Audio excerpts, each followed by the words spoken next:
তুই বা এত চিন্তা করছিস কেন? তুমি জানো না গো দিদি, ওই ভয়ানক অসুরগুলোর কথা মনে পড়লে এখনো ভয়ে আমার গায়ে কাঁটা দিয়ে ওঠে। আমি তো এখনো কানাইকে বাড়ির উঠোনে ছাড়তেও ভয় পাই। নিহাত বলাইয়ের সাথে আছে বলেই ওকে ছাড়লাম।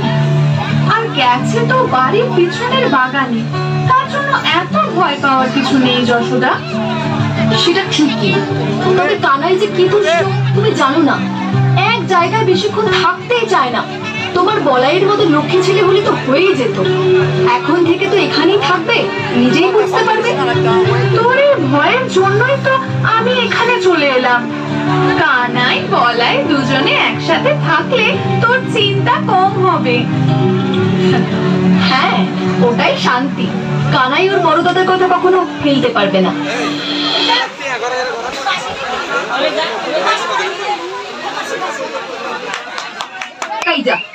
আমি বাড়িতে গিয়ে তোর দুষ্টুমির কথা বলে দিচ্ছি। আহা দাদা ভাই, তুমি এমন করছো কেন? আমরা তো একটুখানির জন্যই যাব। আর আমার কথা বাদ দাও, আমার বন্ধুদের কথা তো ভাবো। বেচারারা আমাদের সাথে খেলবে বলে এসেছে। এখন আমরা না গেলে ওদের মন খারাপ হবে না বলো? কিন্তু আমরা তো বাড়িতে বলে আসিনি। আরে তাতে কিচ্ছু হবে না, আমরা তো বেশিক্ষণ খেলবো না। কিন্তু এখনো তো দুপুরে খাওয়া হয়নি, খিদে পেয়ে যাবে যে। খাবারের জন্য আবার চিন্তা কিসের? সে তো আমরা যেখানে খুশি খেতে পারি। মানে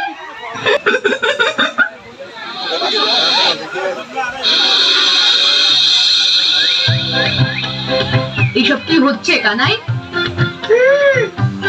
আসতে দাদা ভাই, আসতে, তাহলে পরিমা জেগে যাবে তো। ঘরে ঢুকছে কেন? চুরি করবো বলে।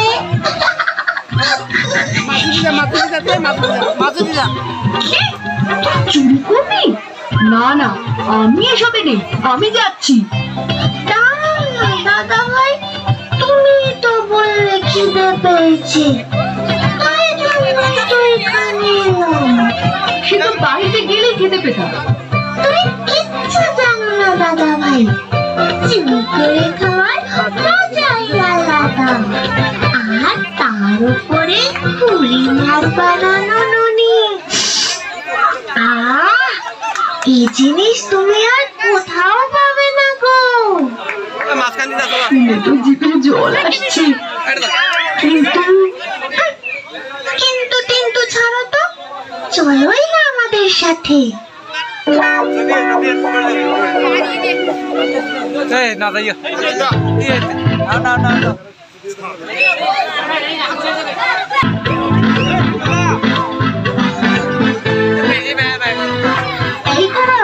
ননি কোথায়? আমাদের ভয় মনে হয় পরিবার ননি বানায়নি, তো শুধু শুধু এত দূরে এলাম। আরে দাঁড়া দাঁড়া, ওই দেখ, আমরা যাতে খেতে না পারি তাই পরিমা ওই উঁচুতে ননির হাড়িটা ঝুলিয়ে রেখেছে। চল চল বাড়ি যাই, খুব খিদে পেয়েছে। দাঁড়াও দাদা ভাই, কানাইয়ের হাত থেকে ননি সরিয়ে রাখা অত সহজ নাকি? খুড়িমার বানানো ননি যখন খাবো ঠিক করেছি, তখন ওই ননি আমি খাবই। কিন্তু কিভাবে? বলছি,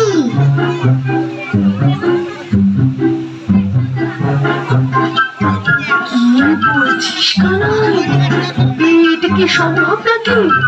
ইচ্ছে থাকলে সব সম্ভব দাদা ভাই। তোরা পারবি না? ঠিক পারবো। চল, তোমার ভয় লাগলে না দাদা ভাই। ভয়? আর আমি ভয় টয় পাই না। চল।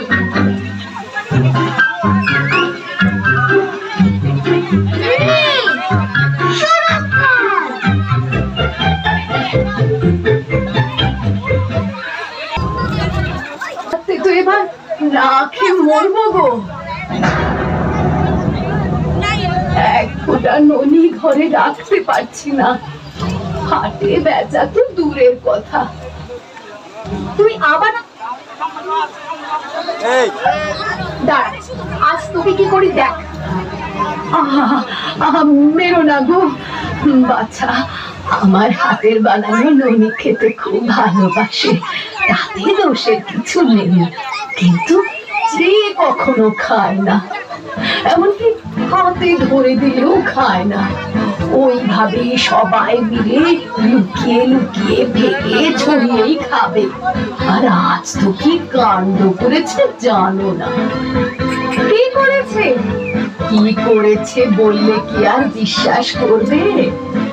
উঁচু মাচার উপরে ননি রেখেছিলাম, সবাই সবার কাঁধে চেপে ওখান থেকে পেড়ে খেয়েছে। যদি ওখান থেকে পড়তো, হাত পা আস্ত থাকতো বলো? শুনেছো দিদি, শুনেছো? আমি বলেছিলাম না, এই ছেলে আমায় একটু শান্তিতে থাকতে দেবে না। আজ আমি ওকে এমন শাস্তি দেব।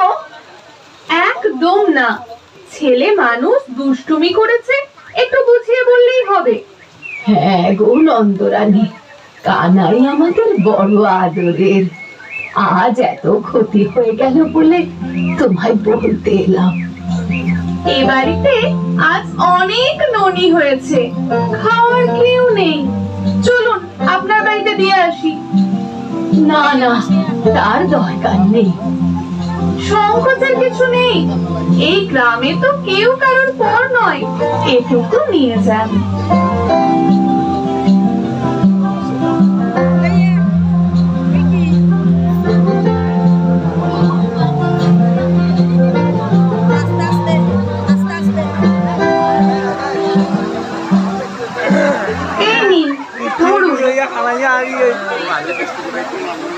আমি এক্ষুনি আসছি, তুই কিন্তু কানাইকে বকবি না।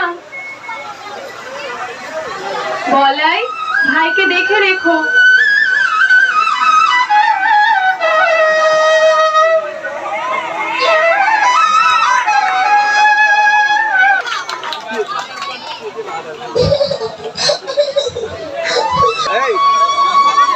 কানাই, এবার তোমার বিশ্বাস হলো যে আমি মাটি খাইনি? এবার আমায় খেতে দেবে চলো? আমি না জানি কি যেন একটা দেখলাম। কি দেখলাম বলতো? কি আবার দেখবে? দেখলে আমার মুখে মাটি নেই, দাদা ভাই মিছে কথা বলেছে।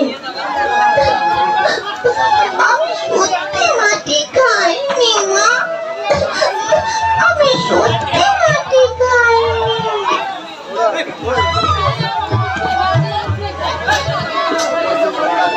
ঠিক আছে বাবা, বিশ্বাস করলাম, তুমি মাটি খাওনি মানিক।